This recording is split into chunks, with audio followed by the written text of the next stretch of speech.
Hello student, good morning. Okay, आज आपण joules law formula बघणार आहोत आणि त्याच्यावरचं एक्झाम्पल.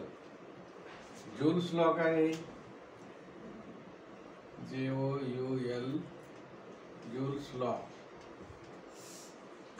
काय फॉर्म्युला आहे? हीट H =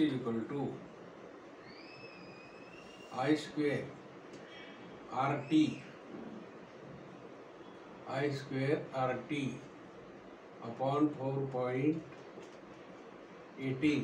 हा फॉर्म्युला आहे. कॅलरीज हा फॉर्म्युला आहे. आपल्याला दिला आहे करंट I = 0.2 एम्पियर, रेजिस्टन्स 418 ओम आणि टाइम 1 मिनिट. त्याचं कन्वर्जन काय केलं? 1 मिनिटाचे 60 सेकंद. बरोबर. तर मग आता आपल्याला H = I किती दिलाय? 0.2. रेजिस्टन्स किती आहे? 418.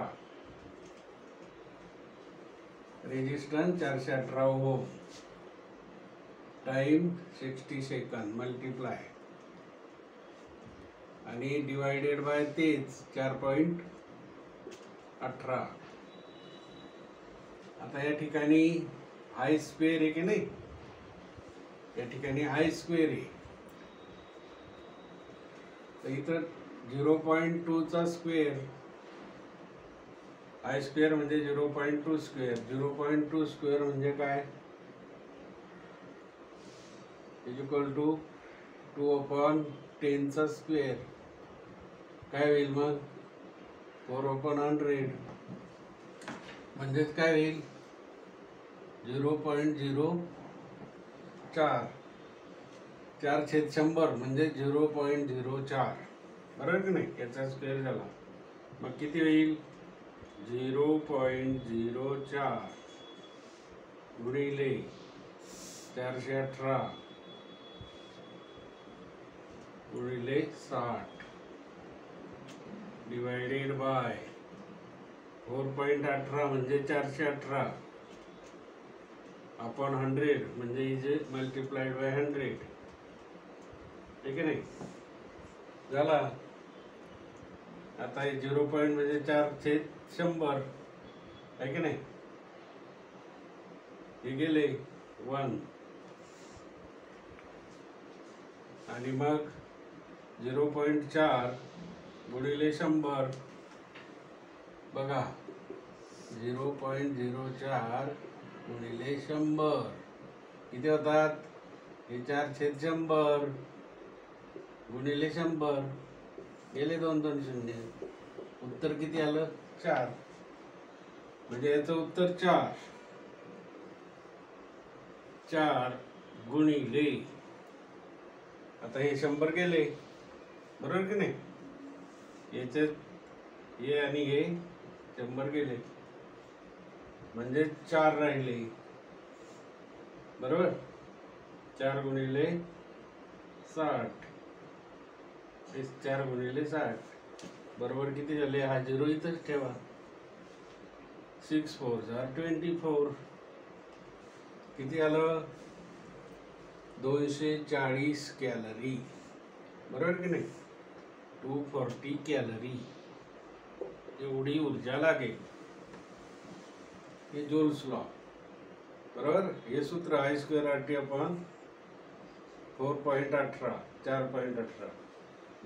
0.2 चा वर्ग काय आहे? 0.04.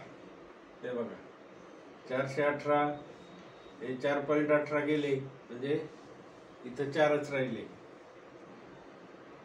418 × 418 हे 100 गेले याच्यातून. 4 गुणिले 60 म्हणजे 240 कॅलरी आली.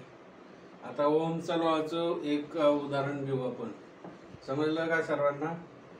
लाईक करा, सबस्क्राईब करा. हा जूल्स लॉ.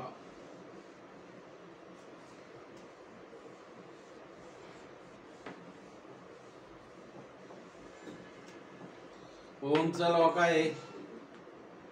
सूत्र काय? I =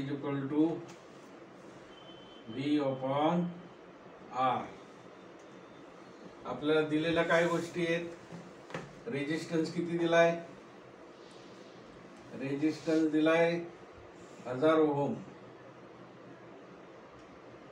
रेजिस्टन्स किती दिला? 1000 ओहम. आणि व्ही दिलेला आहे पोटेन्शियल डिफरन्स 230 व्होल्ट. किती दिलाय? 230 व्होल्ट. मग आता आपल्याला V upon R I equal to किती करंट लागेल ते बघायचं, बरोबर की नाही? मग I इक्वल टू V 230 हे किती? R 1000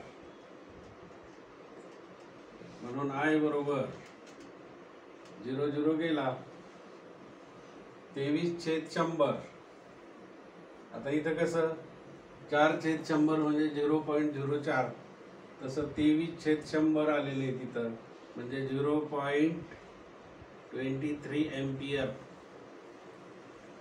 हा एवढा करंट लागेल.